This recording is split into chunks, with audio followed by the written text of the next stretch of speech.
সারা বছরই অপেক্ষা করে থাকি কবে শীত আসবে আর এই তরকারিটা আমি খাবো। ফুলকপি সিম দিয়ে তো আমার খুবই পছন্দের একটা তরকারি এটা।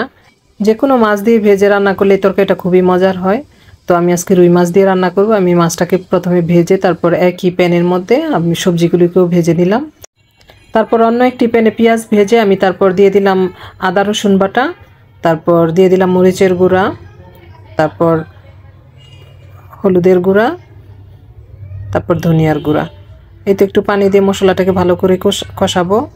এই পর্যায়ে তারপর দিয়ে দিলাম পরিমাণ মতো লবণ। লবণ দেওয়ার পর যখন মশলাটা ভালো মতন কষানো হয়ে যাবে তখন দিয়ে দেব ভেজে রাখা সেই সবজিগুলিকে এখানে ভালো করে কষাবো।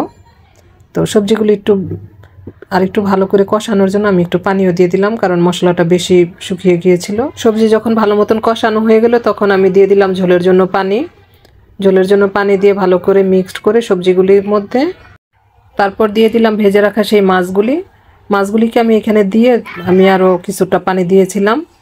এরপর 10-15 মিনিটের মতো ঢেকে রান্না করব। শীতের দিনে এই তরকারিটা কিন্তু খুবই মজার একটা তরকারি, আমার তো খুবই পছন্দের একটা তরকারি এটা।